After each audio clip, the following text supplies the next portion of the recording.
ঘর সুন্দর করতে করতে নিজে একদম পাগলির মতন হয়ে যাই। সো হ্যালো এভরিওয়ান, কেমন আছো তোমরা সবাই? আশা করি অনেক ভালো আছো। তোমাদের ভালোবাসায় আমিও অনেক ভালো আছি। কেন এই কথাটা বললাম শুনবে তো? সকাল থেকে ঘর দোর ভীষণ গোছাচ্ছি, কারণ আমার পিসি শাশুড়ি বাড়িতে আসবে।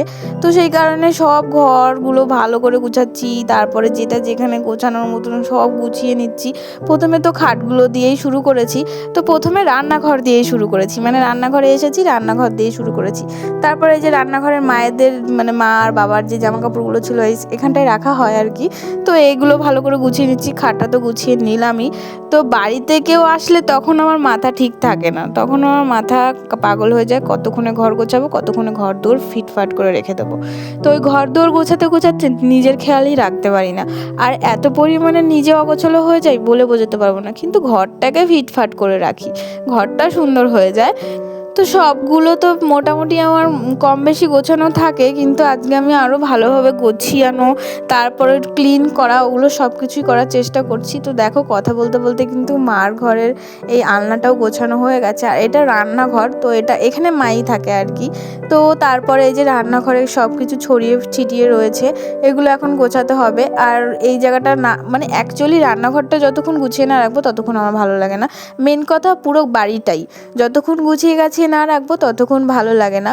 আর তারপরে এই যে এখানে রান্নাঘরের কাজটাও নোংরা হয়েছিল, সেই কারণে রান্নাঘরের কাজটাও আমি একটু পরিষ্কার করে দিলাম। তারপর সব ভালোভাবে গুছিয়ে গাছিয়ে নিয়ে আমি এই যে ঝাড় দিয়ে দিচ্ছি। তারপর চলে যাব ওই দিকের ঘরগুলোতে। তো এই রান্নাঘরটা একটু অফ সাইড লাগে, মানে একদম এক কোণার দিকে। তো তাই মনে হয় কি যে রান্নাঘরটা গুছিয়ে নিই, তারপরে ওই দিকে চলে যাব, এই দিকটা গুছিয়ে নিলে অনেকটা এগিয়ে যায়, এই আর কি। তারপর দেখো একবারে চলে এসেছি দাদুর ঘরে, কারণ দাদুর ঘর দিয়ে স্টার্ট করলাম।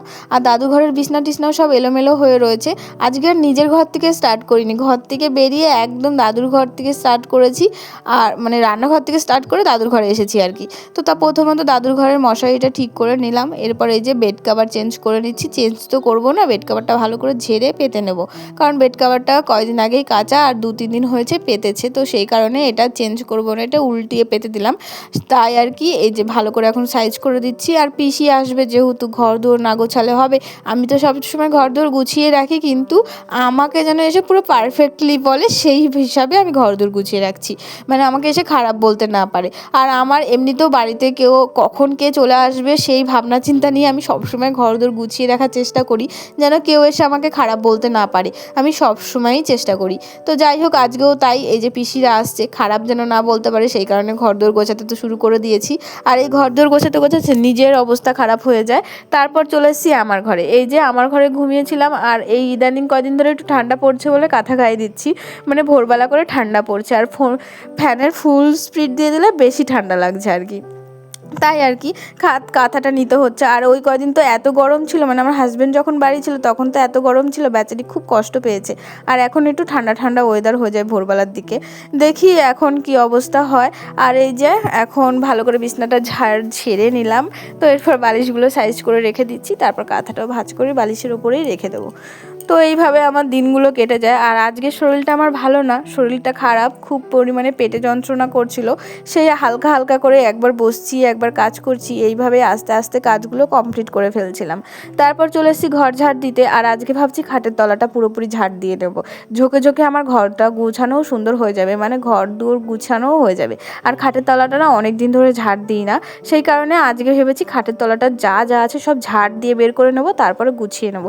আগে ঝাড় দিয়ে নেবো, আর ঝাড় দিলে ঘাটের তলা পরিষ্কার পরিচ্ছন্ন রাখলে ঘরে মশা কম হয়। অ্যাকচুয়ালি ঘর দূর যত ফিটফাট রাখবা, জিনিসপত্র কম রাখবা, ফাঁকা ফুকার মধ্যে রাখবা, তত মশা কম হয় ঘরের মধ্যে। তো যত ঘরে জিনিসপত্র বেশি থাকে তত ঘরে মশাও বেশি থাকে, এটা আমি দেখেছি। কারণ আমার বাপের বাড়ির ঘরে মানে বেড়ার ঘর ছিল, তো ওই ঘরের মধ্যে সব কিছু রাখতে হতো বাধ্যতামূলক। তো তখন না ওই ঘরগুলোতে প্রচুর মশা হতো। কিন্তু এই যে এইদিকেই দেখো, আমার ঘরটার মধ্যে মশা নেই। আর যেহেতু জানলার মধ্যে নেট দেওয়া রয়েছে, মশা কোনো মতেই ঢুকতে পারে না। আর দরজা তো সবসময় দেওয়াই থাকে, সেই কারণে মশাটা একটু কমই আছে। আর দেখো ঘর ঝাড় দেওয়া হয়ে গেছে, আর এই পুচকুগুলো প্রচণ্ড ডিস্টার্ব করছিল বলে দরজাটা দিয়ে দিলাম। আর দরজাটা দিয়ে দিলে কি আরও ভালো হয়, এই যে বারান্দাটা যে ঝাড় দিচ্ছি, ধুলোগুলো আর ঘরে ঢোকে না, একবারে ঘরটা পরিষ্কারই থাকে। আর এই যে দেখো, কথা বলতে বলতে আমার ঘরটাও ঝাড় দেওয়া হয়ে গেছে, বারান্দাটাও ঝাড় দিয়ে নিচ্ছি। আর এরপরে পুচকুগুলো তো খুব ডিস্টার্ব করছিল আমাকে, ওদেরকে তো আমি বাড়ি পাঠিয়ে দিয়ে যেমন যে বাড়ি যা, এখন আসবি না। তারপরে ওরা আর আসেনি, ওরা চলে গেছে বাড়িতে, মানে এখানে ঘোরাফেরা করছিল এতক্ষণ, তারপরে চলে গেছে। তারপরে এই যে আমি একটু দোকানে চলে এসেছিলাম, আমার বাড়ির সম্পূর্ণ কাজ কমপ্লিট করে ফেলেছি, স্নান টান করে দোকানে চলে এসেছি। আর এখানে এসে আমি মাথায় শ্যাম্পু করেছি, আর একটু সিরাম দিয়েছি, সে কারণে না আমার মানে খুব সুন্দর চুল দিয়ে একটা সুন্দর স্মেল আসছে। তো সেটাই আমি বসে বসে শুকছিলাম। তো একজন আমাকে বলছে কি করছো এটা, তো আমি বলছি আমার চুলটা দিয়ে খুব সুন্দর একটা স্মেল আসছে, সেটাই আমি শুকছিলাম। তারপর এখানে দোকানে অনেকক্ষণ বসেছিলাম, বসে বসে মশার কামড় খেয়েছি, মানে দোকানে বসা মানে মশার কামড়। এখন এত পরিমাণে মশা হয়েছে, আর এখন তো ডেলি একটু একটু করে বৃষ্টি হচ্ছে, তাই চারিদিকের মশাগুলো একদম উঠে আসছে। আর আমাদের দোকানের চারিপাশে যেহেতু একটু জঙ্গল জঙ্গল ভাব, সেই কারণে দোকানে একটু বেশি মশা। আবার দোকানের পাশেই বাঁশবাগান, তোমরা দেখতেই পাচ্ছ, পেছনে বাঁশ গাছ রয়েছে। তো এই ঢং টুং করতে করতে আমার একবেলা কেটে গেছে, এখন একবারে চলে এসেছি বিকেলবেলাতে। আর আজকে পিসি শাশুড়িরা আসবে বললাম, তো এই যে চলে এসেছে। আর এটা হচ্ছে ভাই, পিসির ছেলে, আর ওই যে যেই পুচকুটাকে দেখলে ওটা হচ্ছে বুনু, তো পিসির মেয়ে। তো এই ননদ আর এই যে দেওর চলে এসেছে, আমার ছোট্ট ননদ ছোট্ট দেওর। আর এই যে পিসিরা রেডি হয়ে বেরিয়ে পড়ছে, একটু বাজারে যাবে, মা শুদ্ধ যাবে, মাও চলে যাচ্ছে একসাথে। তো ওরা আমাদেরকে টাটা করে দিল, আর পিসি এখানে ছোট্ট করে পোজ দিয়ে দিল। আর ভিডিওটা কেমন হয়েছে অবশ্যই বলো, ভিডিওটা না আজকে আর বেশি বড় করছি না, এইটুকুই রাখছি। তো কেমন হয়েছে অবশ্যই বলো, ভালো লাগলে অবশ্যই একটা লাইক করে দিও। আবার চলে আসবো কালকে তোমাদের সামনে নতুন একটা ভিডিও নিয়ে।